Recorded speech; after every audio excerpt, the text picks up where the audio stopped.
مجھے کسی نے گیتا کی ایک آسان ٹرانسلیشن بھیجی جو میں نے پڑھنی شروع کی تو دروازے کھلتے گئے، کھڑکیاں کھلتی گئیں، اور بیسک سوال یہ تھا میرے ذہن میں کہ اللہ نے سب کو پیدا کیا ہے اور اللہ بہت ہی رحیم ہے، کریم ہے، بہت ہی کائنڈ ہے.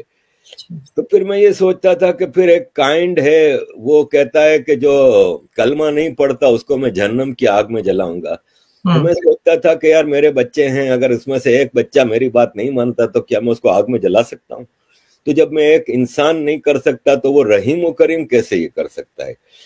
تو مجھے گیتا میں اس کا جواب یہ ملا کہ اللہ کہتا ہے قرآن میں کہ بھائی میری بات نہیں مانو گے تو میں جہنم کی آگ میں جلاؤں گا. گیتا میں بھگوان کرشن کہتے ہیں ارجن کو کہ میں نے تمہیں سارا گیان دے دیا، ساری باتیں سمجھا دی، اب یہ تم پہ ہے، تم مانو تو مانو، نہیں مانو تو نہیں مانو. اسی طرح قرآن میں ہے کہ آپ صرف ایک اللہ کی عبادت کرو گے، باقی اگر کسی کی عبادت کرو گے تو آپ جہنم میں جاؤ گے.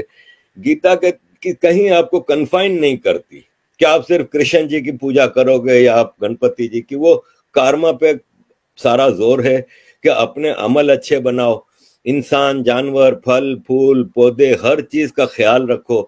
اور یہی آج کا سائنٹسٹ کہتا ہے کہ کلائمیٹ کے حوالے سے اور یہ سب چیزیں.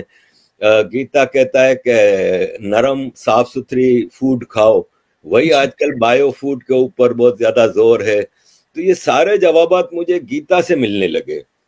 اور پھر مجھے ایک خوبصورت دھرم سے انٹروڈکشن ہوا جس میں سارے انکلوسیو فیسٹیولز ہیں کہ آپ سارے فیسٹیولز، ایک تو فیسٹیولز کا دھرم ہے، اس میں کہیں کوئی مار کٹائی یہ وہ نہیں ہے، نان وائلنس ہے ٹوٹل. اور اس میں انکلوسیو ہے کہ آپ سب کو دیوالی کی برفی کھلائیں، آپ سب کے ساتھ مل کے ہولی منائیں، دیوالی منائیں، یہ وہ. مسلمان کہتا ہے نہیں صرف ہمارے فیسٹیول مناؤ، باقی فیسٹیول منانا حرام ہے. اس طرح کی کئی چیزیں مجھے کئی سیکھ ملی جس سے مجھے یہ فیل ہوا کہ یہ جو ہندو دھرم ہے نا، سناتن فلسفی، یہ ایسا نہیں ہے جیسے ابراہمک ریلیجن میں ہے کہ ایک آدمی آتا ہے اور کہتا ہے کہ میں جی ہوں پروفٹ، مجھے اللہ نے بھیجا ہے اور مجھے یہ کتاب دی ہے اور یہ آسمان سے اتری ہے اور یہ رولز آف لائف ہیں، یہ آپ نے ہر حالت میں فالو کرنے اور تلوار کے زور پہ. جبکہ سناتن 50,000 سال کے ایولیوشن سے بنا ہے اور یہ ایک دن میں ایک کتاب میں ایک آدمی نے آ کے نہیں دیا ہے.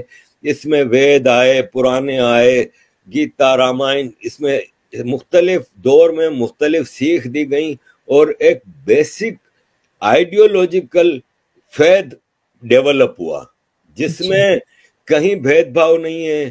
ٹھیک ہے بعد میں کوئی کہتا ہے کاسٹ سسٹم آیا، یہ سب پولیٹیکل ہے.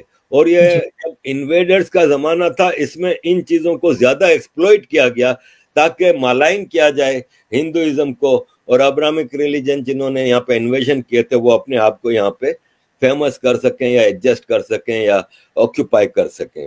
تو باقی ادروائز میں نے دیکھا ہے کہ جیسے عورتوں کے حوالے سے سب سے زیادہ مجھے مشکل یہ آتی ہے کہ دیکھیں دنیا کی 50% پاپولیشن ہے نا وہ عورتیں ہیں، لیڈیز ہیں، فیمیل ہیں، مہیلائیں ہیں.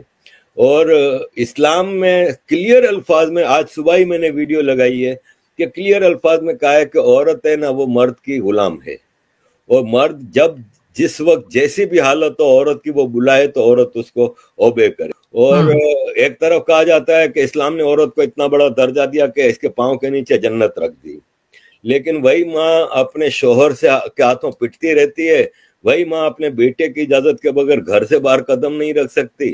وراثت میں آدھا حصہ، گواہی آدھی. پروفٹ محمد کہتے ہیں کہ میں جب گھوڑے پہ بیٹھ کے اڑ کے آسمان جا رہا تھا اللہ سے ملنے کے لیے تو مجھے جہنم دکھائی گئی، تو میں نے جہنم عورتوں سے بھری ہوئی ہے. ایک عورت نے سوال کیا کہ یا رسول اللہ ایسا کیوں تھا؟ تو بولے اس لیے کہ وہ اپنے شوہر کی بات نہیں مانتی، یعنی غلامی کرو تو تم لوگ تو 50% پاپولیشن کے رائٹس تو ویسے ہی ختم ہو گئے. جبکہ ہندو دھرم میں دیویاں ہیں عورتیں، مسلمانوں میں کوئی دیوی نہیں ہے لیکن ہندو دھرم میں دیویاں ہیں. کہیں ہم نے ہسٹری میں ایسا نہیں دیکھا کہ بھید بھاؤ ہو کہ عورت کی آدھی وراثت ہے یا آدھا حصہ ہے یا یہ وہ. تو یہ ساری چیزیں تھی جس سے مجھے محسوس ہوا کہ the right path is to follow Gita, no other book. جی بہت اچھی بات ہے، مجھے تو بہت خوشی ہوتی ہے آپ نے اتنا اچھا مطلب گیتا کو سمجھنا. میں بھی بہت لیٹ سمجھی، لیکن سمجھے تو پتا چلا کہ کیا تھا ابراہمک ریلیجن اور کیا ہے یہ، اس کے بھید ہی ہمیں پتا چل جاتے ہیں.